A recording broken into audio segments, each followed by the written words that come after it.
Hello, this is Rodney Robinson, and I'd like to talk to you today about the subject of dowsing pendulums and whether you need to clear them. Now, this is quite a big subject. I'll try and cover it very succinctly and concisely for you. Generally, if you have a high vibrational pendulum, such as this one, you don't need to worry too much. It's very, very unlikely they're going to be infected by low, dense energies that are going to interfere with your dowsing. It is possible, but it's unlikely. So I'm going to cover what to do, first of all, to prevent it, and then what to do if you find that you are troubled by this.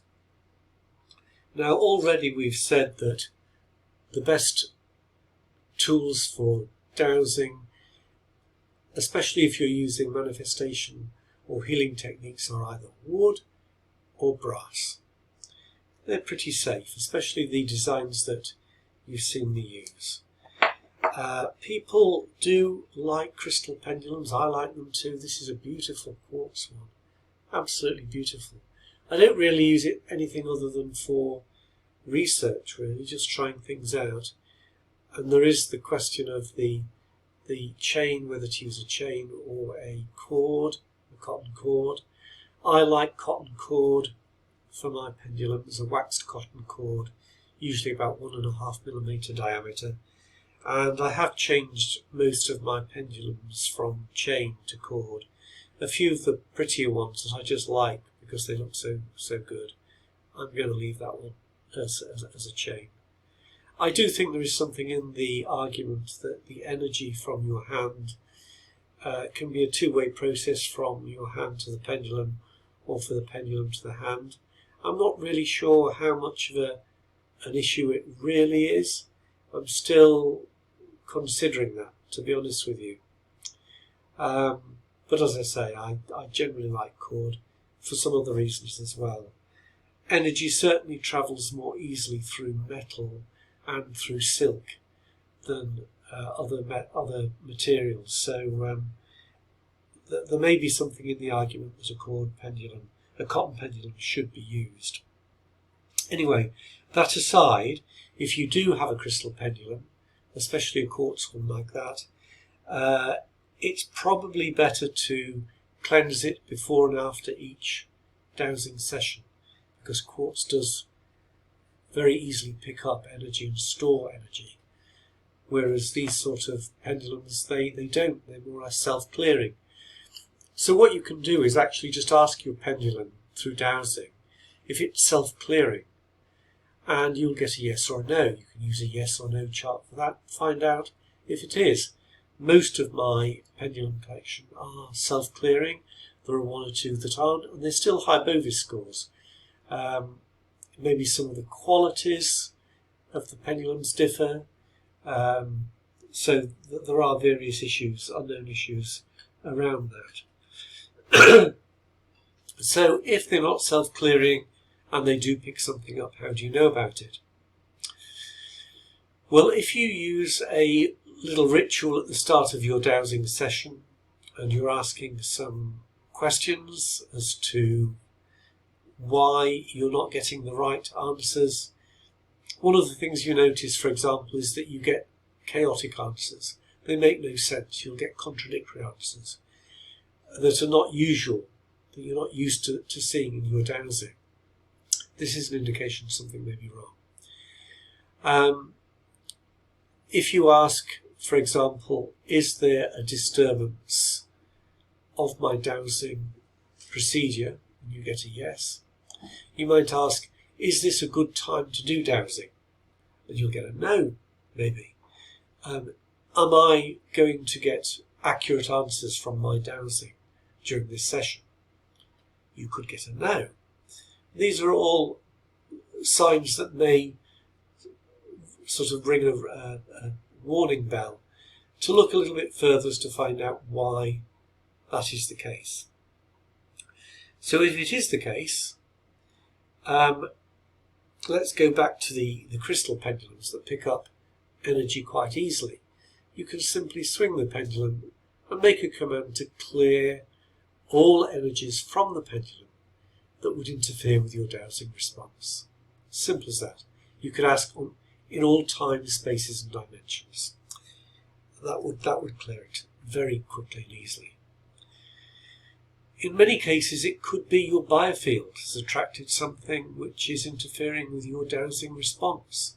I think this is a little more common, because there are plenty of entities out there that want to throw the spanner in the works of what you do, especially if you're doing good with your pendulum work. You're raising vibrational frequencies, you're doing healings, you're clearing negative entities from spaces, places, houses, people, pets, whatever. And of course they don't want to be cleared, so they can interfere with what you're doing. I've had entities interfering with me actually delivering a video like this to tell you what to do about it, because they don't like this. This must be my 9th attempt to do this video, and I've used lots of protection and drawn down the help of my guides, my spirit guides, and other ascended masters to help me to deliver this message to you. So if you find that you are being interfered with in such a way by low, dense, non-human entities that are trying to do this, I like to use the Raymond Grace method to clear them. So I first of all douse, you want to maybe find out whether that is the case. You've got a yes. So then you ask, are the spirit doctors willing to help you to eradicate and clear the entity that is interfering with your dowsing response? You'll get a yes very often. Well, in most cases you'll get a yes. So then you invoke the spiritual aid of the spirit doctors, and you ask them to bind and remove any low, dense, negative or demonic entity that is interfering with your dowsing response, that may be in your biofield or anywhere in your field of influence. Ask them to remove it and take it to the most appropriate dimension where it can be sealed, never to return to Earth or do any harm to another being. After you've asked the spirit doctors to do this, just continue to allow your pendulum to swing until it goes into the to and fro motion, or it comes to a stop. Then you've cleared it.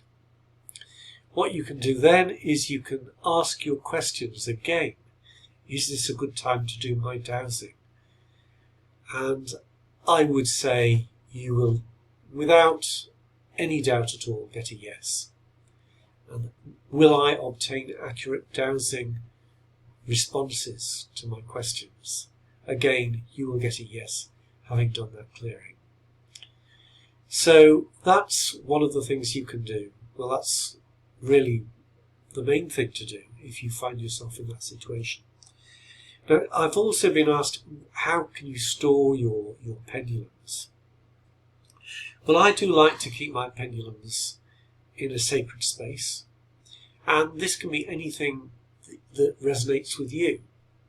It can be a sacred altar that you've made, a special place with other things around it, other symbols, protective symbols, whatever you want. So I'll show you what I do. I've made my pendulum box, which I sprayed gold, which is a very high vibrational protective colour. I'll open it up and show you my pendulums are in there. And in the lid of the box, I've got a laminated copy of the 72 Names of God. Some people don't like to use that, but I think it's a very, very sacred tool that's been gifted to us. It's very clearing, very protective.